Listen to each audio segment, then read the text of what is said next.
Game week 34 is free hit week. Welcome to FPL Mate, my name is Dan. I'm sure a lot of us have been waiting to hit that free hit button. The time has finally come for this big blank game week. Let's see if we can make a fabulous squad for this very interesting Game week 34 indeed.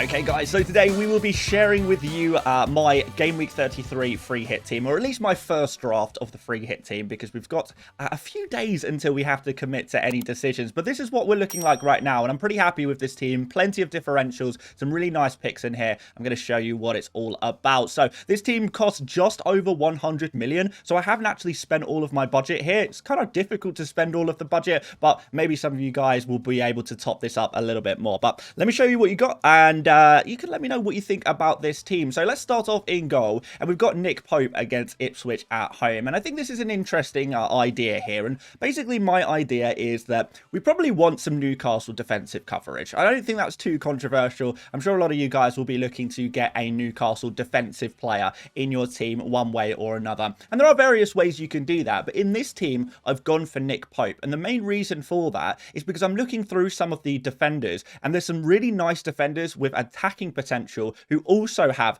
good fixtures this week. And sure, you could obviously say that the likes of Cher, Livramento, Trippier have a bit of attacking potential of their own, but there is somehow even better attacking defenders this week. So therefore, if we're going for a 3 at the back formation, I've got 3 defenders who I do prefer from an attacking point of view than the likes of, Trippier, Cher, Livramento. So therefore, I still want that Newcastle defensive coverage. Ergo, we have gone for Nick Pope here. So that's going to make more sense when we get the defenders on the pitch. But of course, I do not blame anyone for wanting to go for a pure Newcastle defender in their team. Of course, you could go triple Newcastle attack if you wanted to as well. That is definitely an option too. But let's show you the defense anyway. And first of all, we have got Marc Cucurella. Everton at home. We know Everton are a really, really poor attack. They do not score many goals, even when they do get chances. They don't have very many clinical players to finish off those chances. And for that reason, we see them failing to score goals game after game, really. And for Chelsea, this is a nice opportunity to get a clean sheet. Chelsea kind of a mid to upper table kind of level defense, but against Everton, it's a nice opportunity. Now, Cucurella is a player who has been banging in the goals. For a defender, it's been really impressive for him recently. Certainly, we saw him showing some attacking output in the European football this season. He scored in Game Week 28 and 27 against 2 newly promoted teams in Leicester and Southampton. And he scored a couple more goals this season as well, a couple of assists this season. So in terms of those attacking defenders, he is definitely one of the most attacking defenders in the Premier League right now.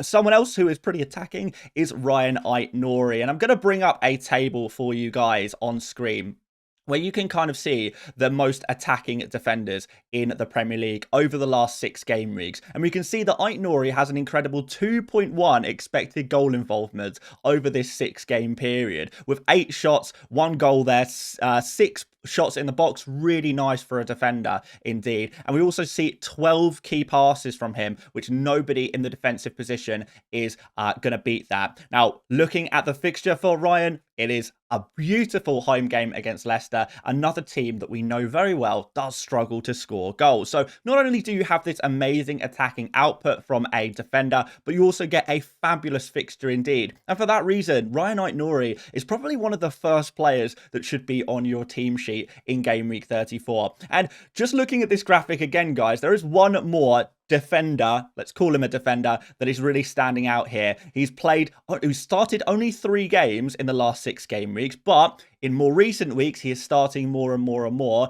Even off the bench, he is able to contribute. And that is another Ryan. It is Ryan Sessegnon. Yes, we're going for the double Ryan draft today, guys. Sessegnon with 1.4 expected goal involvements over 6 game weeks. But he's actually got 2 goals and 2 assists during this period. And the reason for that is because he is playing as a winger. He's playing as an attacker in recent games for Fulham. Now, some people will say it's a little risky. Sessegnon has only really been starting games in the very, very recent period of time, and there are obviously some other options on the wing for Fulham. So will Sessegnon continue to start? Well, he did get an assist against Chelsea in game week 32, which is nice. So he is continuing his trend of attacking contributions for this Fulham side. But since he's listed as a defender, you could be getting clean sheet points against Southampton and also attacking returns. Another reason why he is so good for this game week is because Southampton have this incredible trend of conceding goals to right wingers. And Sessegnon is very often playing on the right wing right now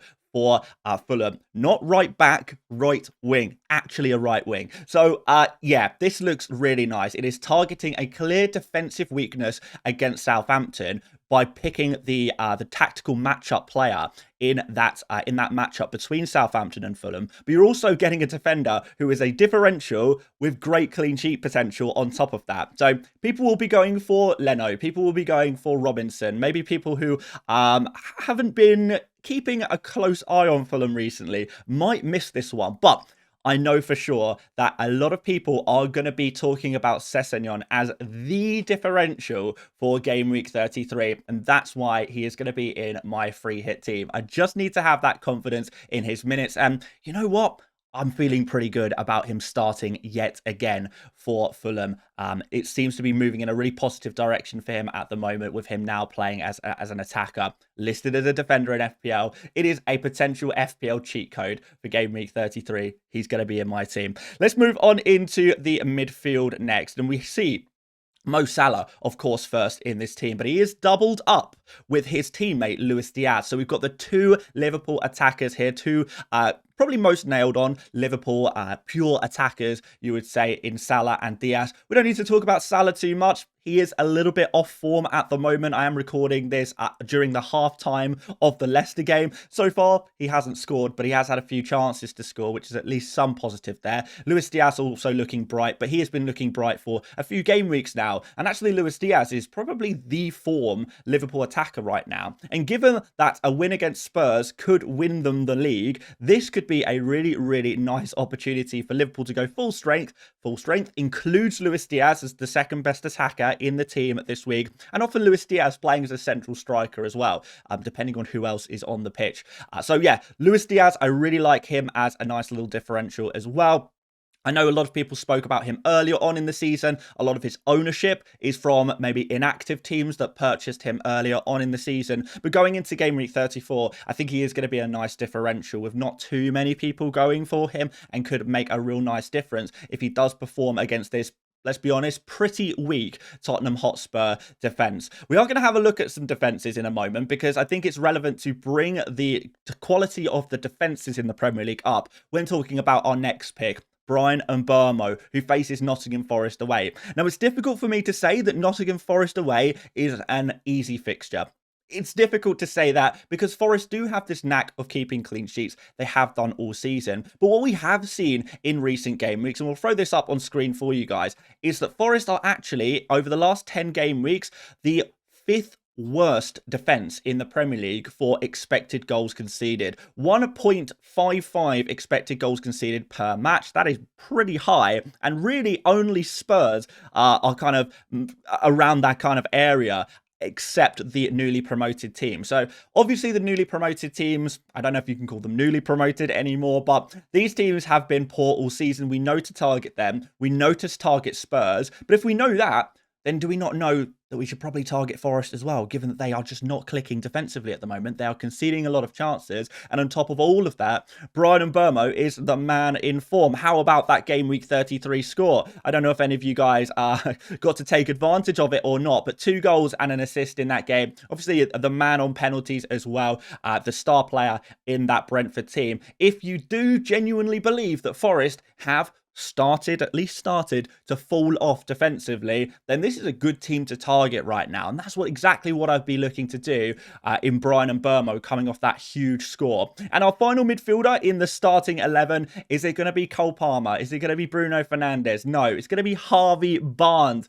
You maybe thought Jacob Murphy might be thrown in here as well. And whilst I think Jacob Murphy could definitely be a great pick for the blank game week 34, what I do think is that Barnes has maybe been a little bit underrated. I mean, we were concerned about his minutes. That was the big problem. That's why not too many people went for Harvey Barnes. And given that Murphy performed so well during this period, people have kind of forgotten that Barnes is actually doing a little bit better than Murphy right now. And the comments from Tyndall, the Newcastle assistant manager, just before game week 33 did suggest that Newcastle are playing so well and certain players are playing so well that the team is going to remain unchanged. And that's not surprising given how close the race for top 5 in the Premier League is this year. It really is crazy close and no one is guaranteed. So if players are playing very well, and by the way, Harvey Barnes with another return in the game week 33 loss for Newcastle, got another assist there. He is still performing very well. He has very much earned his place in the team. And whilst, if I'm totally honest, I think Gordon is probably going to remain on the bench for Newcastle, you would have to say, if anyone is getting their minutes reduced right now, it may even be Murphy ahead of Barnes. Barnes is playing slightly better than Murphy right now. So surely it would be Murphy who loses out, if anyone. But for the record, guys, I don't think either of them do. Both Barnes and Murphy playing so well that I think both of them very easily keep Gordon out of the team. But if we're talking about minutes risk, who's going to get subbed off first, stuff like that, I would maybe argue that Murphy could be the guy subbed off before Barnes at this present moment. They're both in amazing form, but Barnes is just in that slightly better form, and which is why I love him so much as a pick for this week. But just do not, I really do not want to give you the impression that this is a Murphy hate campaign. I would happily have both of those players in my FPL team, if I'm totally honest, for the free hit week. I really would. And maybe some of you guys are thinking, yeah, let's try and double up here. Let's go Barnes, Murphy, and Isak up front as well. Or maybe going Barnes, Murphy, no Isak. That could also work. So plenty of options there. Plenty of options in the Newcastle attack. I think you got to pick 2 of them. And the ones I have picked are Barnes and, of course, a guy up front. But before we go to the guy up front, let's have a look at some of these midfielder numbers that we've seen in the Premier League. And yes, like I say, Harvey Barnes is the man in form. Over the last 6 game weeks, 4 expected goal involvements. Of course, he's had 8 real life goal involvements, which is absolutely crazy. So that puts him at number 1 over the past 6 game weeks for expected goal involvements among, I think it's every midfielder in the Premier League. I think a couple of players have actually slightly beaten him in the forward position. Evan Nilsson, Joao Pedro, and Marmoush slightly ahead of him as well on the underlying data. But Barnes, in terms of midfielders, no one is beating this right now. And Burmo is here in second with 3.6, so obviously another reason why he's in the team. We've got Asensio, who doesn't have a fixture. Maybe his numbers inflated by the missed penalties. Jacob Murphy, who we've mentioned. Mo Salah, who is in the team. Ismail Assar, no fixture. And Luis Diaz. So really, we are picking the best statistical midfielders with who actually have a fixture this week. And bonus points because they all have great fixtures this week as well, in my opinion. So really nice indeed. So I like it, man. I like it. Jacob Murphy is probably the 5th midfielder who I think could maybe disrupt this. I know some people will say Cole Palmer's been putting up great underlying numbers, and he has. Maybe they are dropping off a little bit more recently, but you know, how can we trust Palmer right now? I think that ship has maybe sailed.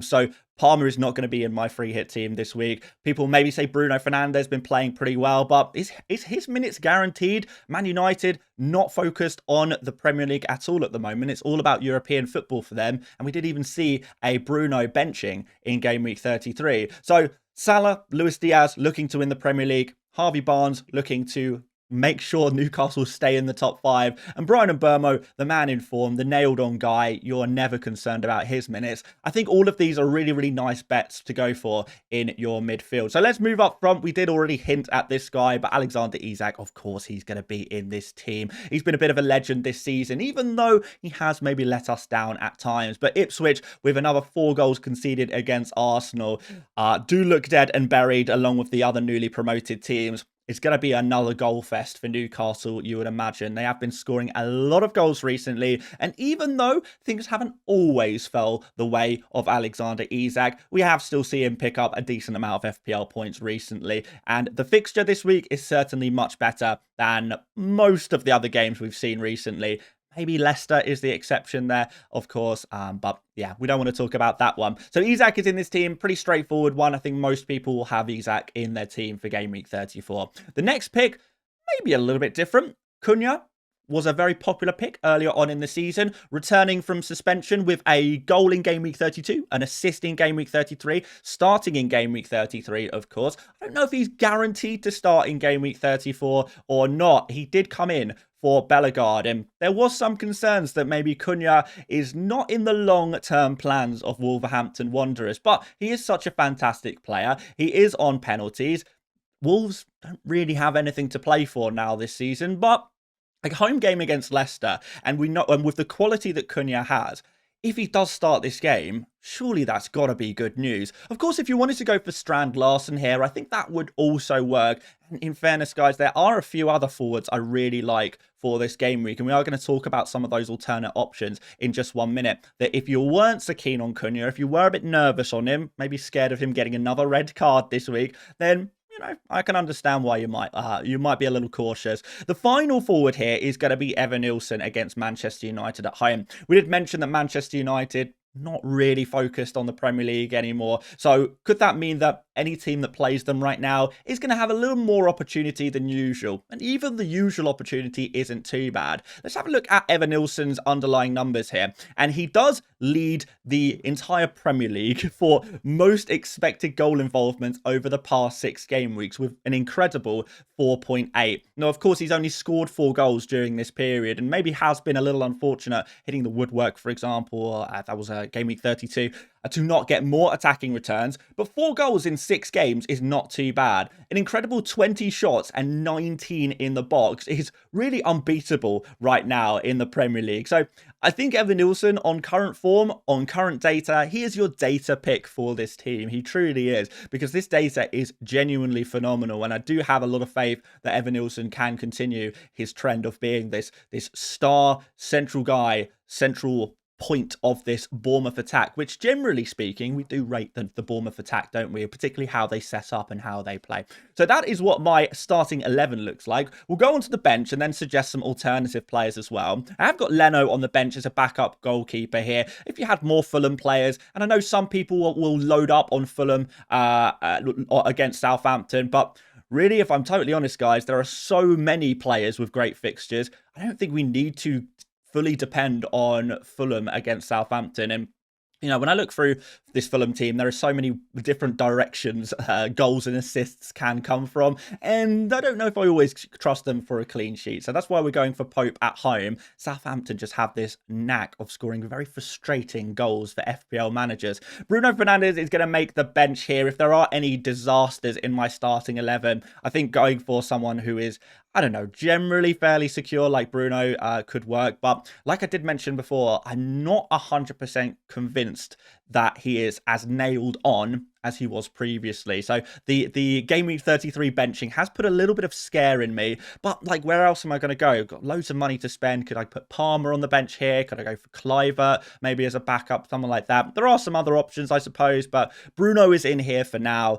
But as part of the backup brigade, I've not put a dreadful amount of thought into it. My final defenders here are Estupinian and Kirkez. Just 2 other defenses I quite like for this week. Estupinian against West Ham, Kirkez against Manchester United as well there. Again, attacking fullbacks who have the potential for attacking returns. Although data doesn't support these guys perhaps as much as it does with Cucurella, Aït-Nouri and Sessegnon, which is why those 3 are the guys in my starting 11 and these guys are on the bench. There is maybe some argument to put in a Liverpool defender in here somewhere as well, but yeah, I'm not sure. Spurs, as bad as they are defensively, I still worry about them scoring goals. So we'll see what happens. But again, Spurs, another team, not really with their mind focused on the Premier League. It's all about European football, isn't it, for them? But I did say we have some alternative options that I do want to speak about. First of all, let's do captaincy very quickly. Right now, I'm on Salah.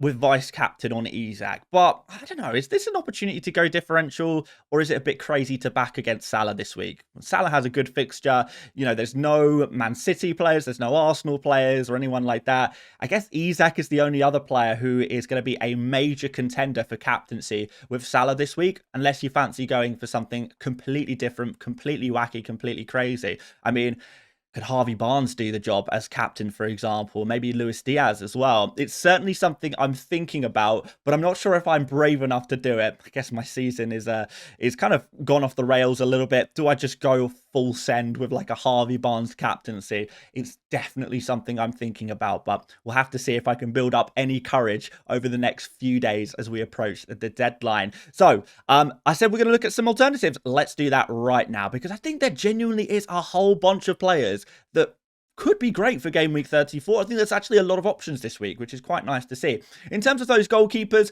Sanchez against Everton obviously could do a pretty good job there as well. If you wanted to go for Sanchez instead of Pope and then swap Cucurella for the likes of Trippier or Cher, maybe Livramento, then that definitely works as well. And Jose Sa is interesting because he actually pulled out of the Wolves squad today with an injury in the warm-up.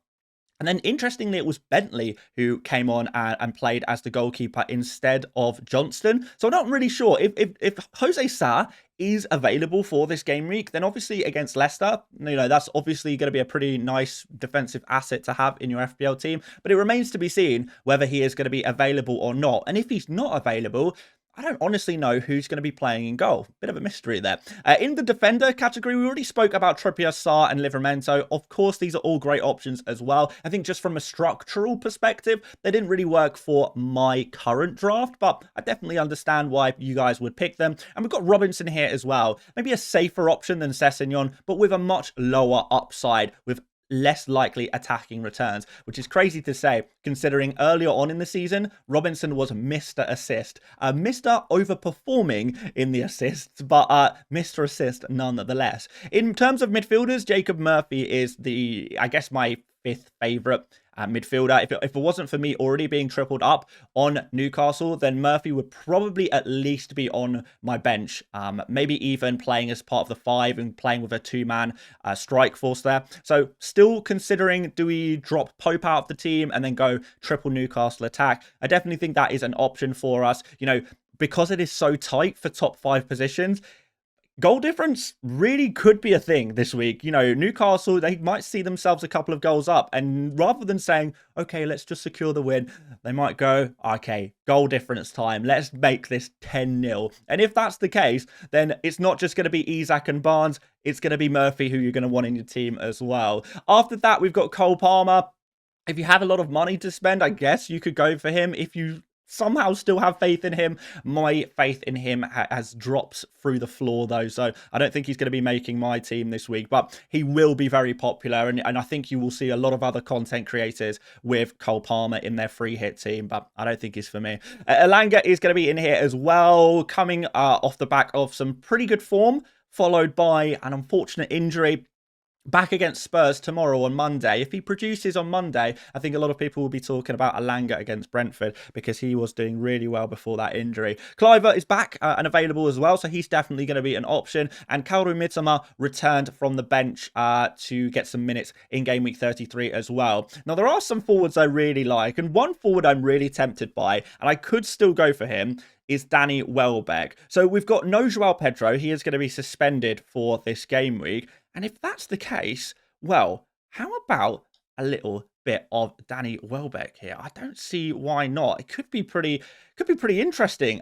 West Ham at home is the fixture, which is a pretty nice fixture, I would say. And he will be a penalty taker. He should be good for minutes, starting as a central striker. He's been pretty reliable recently, genuinely. Like, he is getting attacking returns, and the data's pretty nice for him as well, actually. Of course, only started 3 games in the last 6, but during those, you know, during the limited minutes he's had, 11 shots, 8 in the box, 3 big chances, 2 goals, 2 key passes in there as well.